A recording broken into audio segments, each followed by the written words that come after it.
Hello and welcome to another Tri-tutors video. In today's video, we are going to be looking at some important quotes from Shakespeare's The Tempest. Please make sure you watch my other videos on literature essay skills, as well as the one about how to integrate quotes in an essay. So this video is just a review of important quotes, so I'm assuming you have already studied the character traits of the plot line, etc., and we're just looking at quotes in this video. I've separated the quotes by the character who said them, which is not necessarily the way that it needs to be in your essay, right? Because character A can say something about character B, and you can use that quote to prove something about character B, but just in terms of organization, I've organized it by who said this quote. So whenever you're looking at quotes, you must always try and look for ones that have like the least amount of pronouns, the least amount of past tense, and you also want to try and make sure that they're short, that they're around 5 to 7 words. That's a good sort of sense of a quote, and that they link to many different themes and characters. So there's no harm done. That's a good quote if you want to prove that Prospero is a good person, because despite his plan to seek revenge on the nobles, the shipwreck does not cause them any long-lasting harm. If you go further down, wrapped in secret studies, so that's a really nice one because it doesn't have any pronouns, and it just shows how he neglected his duties as the duke in the past. Thus neglecting worldly ends, all dedicated to the closeness and bettering of my mind. So he abandoned his dukedom, he abandoned the people he was supposed to be serving, and he was wrapped in these secret studies. If we go down, hath mine enemies brought to the shore, and actually just before that it's beautiful fortune, and that's the theme of fate versus free will, and he sees it as fate, as it just so happens that all these nobles who he wants to get revenge upon arrive miraculously at his shore, so then he can enact his revenge plan. When he's speaking about Ariel, he calls him my brave spirit, and then immediately when Ariel retorts, he says, malignant thing, hast thou forgot the foul which Sycorax? So that's a really important quote over there. It's a nice one because it has really strong words, so you can use like a malignant thing. She did confine thee into a cloven pine, with which rift imprisoned thou didst painfully remain a dozen years. So this is when Prospero reminds Ariel of his imprisonment. So if you ever want to prove Prospero's terrible traits, then you definitely talk about his treatment of Caliban and Ariel. Then here's a good quote about Caliban: not honored with human shape, or thou poisonous knave, thou shalt have cramp. So if you want to prove that Prospero is this terrible creature who is incredibly racist and manipulative and power hungry, then you'd most definitely use some of these quotes. Thou most lying slave, whose stripes may move not kindness. And then if we go to the next slide, over here, Act 4, a third of mine own life, he's speaking about Miranda here. He also calls her a rich gift, and so this relationship with Miranda is quite interesting because it seemed to be caring but also extremely sexist and controlling. And here is the very important quote: if thou dost break her virgin not. So that's what he says to Ferdinand about Miranda.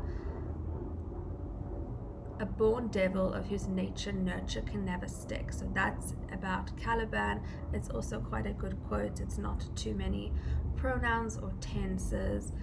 Thou shalt have the air of freedom. That's when he finally grants Ariel his freedom. Then one of the most famous quotes, and definitely one to study: the rarer action is in virtue than in vengeance. The reason why this is such an important quote to study is because usually a Tempest essay is going to include the transformation of the characters, and so when you have a transformation of a character, you always have to show what they were in the past and then what they become. And so Prospero, you can prove that he was self-obsessed, he was selfish, he was he wanted revenge, he was intent on getting revenge, and then ultimately he realizes that the rarer action is in virtue than in vengeance. Do you see how nicely you can integrate into a sentence? Because he's rather going to forgive the nobles for what they've done. So that transformation is really significant, and you can talk about Prospero, a whole paragraph about him, with that transformation, and how he goes from being selfish to being more understanding of other people and seeking forgiveness rather than conflict. And this is where he makes this big proclamation that he's going to abandon his magic to serve his kingdom and to do his duty. He says, I'll break my book, I'll break my staff, I'll drown my book. And then that's when he asks Alonso, he says, I require my dukedom of thee. And then ultimately, that ambiguous ending, he says, set Caliban and his companions free, untie the spell. He sets Caliban free and he leaves the island. And there we have our big dilemma of whether this is, does this redeem him at all? Is there some form of redemption for Prospero? And you can really argue either way, because ultimately Caliban wasn't his to free anyway. He shouldn't have had the power over him in the first place, but he does redeem him. He does free him at the end. And then the epilogue, which I think is just so clever, when he ends off and he says, as you from crimes would pardon me, let your indulgence set me free. He asks for forgiveness from the audience, and that's sort of the ultimate show of the fact that he's recognized he's done something wrong. Quote said by Caliban, so here, the island's mine, by Sycorax my mother, which thou takest from me, showed thee all the qualities of the isle. You do keep from me the rest of the isle. His art is of such power. So this is significant because obviously the island or the isle is Caliban's, and so here he proclaims that to Prospero, and we learn that when Prospero first came to the island, Caliban treated him really well and showed him around the island, and now Prospero has taken control over it. His art is of such power. That's significant because it shows how scared Caliban is of Prospero, because his magic is quite powerful. If we move on, by sorcery he got this isle. That's a really nice one about Prospero. And he also mentions that the isle is full of noises. He knows that Prospero is behind it, but he actually doesn't know about Ariel, and that's something significant as well. Prospero keeps things from everyone, from Miranda and from Caliban. He keeps the knowledge of Ariel away from them. Alright, quote said by Ariel. Ariel's doing Prospero's bidding, so he says, I come to answer thy best pleasure, not a hair perished.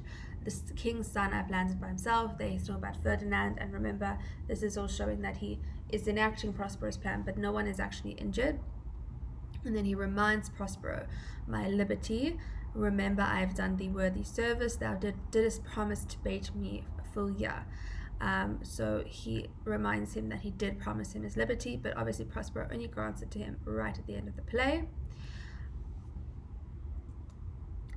Alright, Miranda. Now the thing with the Tempest is that, you have a lot of characters, but ultimately there's not a ton to say about each of them. Well, that's in my opinion.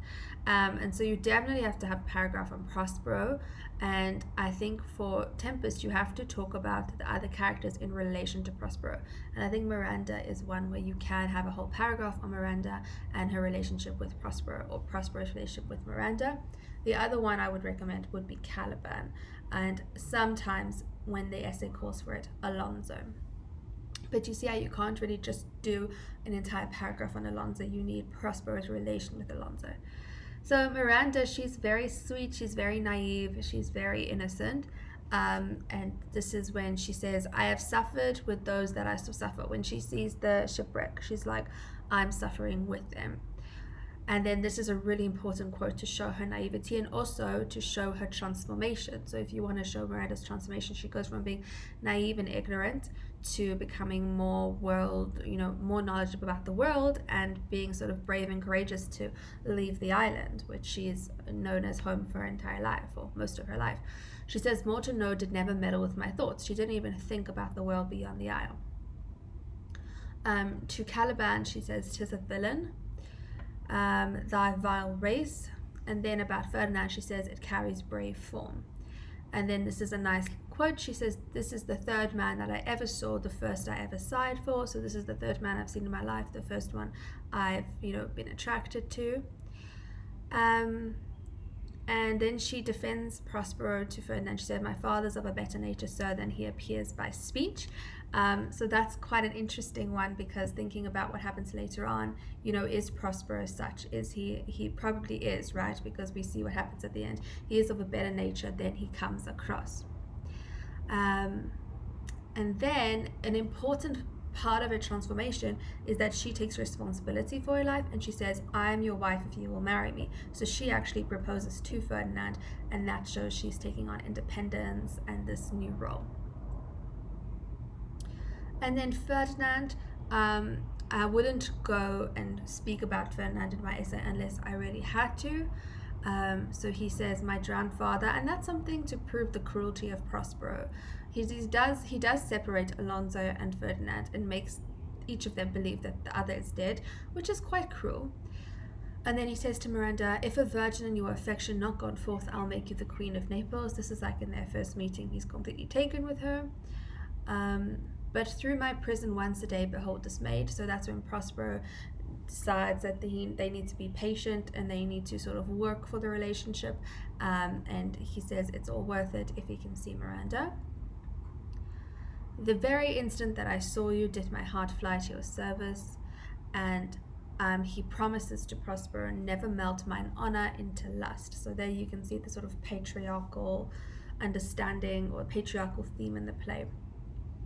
I have received a second life, he says, and this is when he's about to, he sees Alonso has not died, and he is now going to board the ship with Miranda and leave the Isle and start their new life. So I hope that has been helpful. It's not, a plot of the Tempest or a character analysis, just some important quotes that I think will be helpful for your literature essays. So please remember to like the video if it was helpful and subscribe to the channel. Thank you so much, and I'll see you in the next video.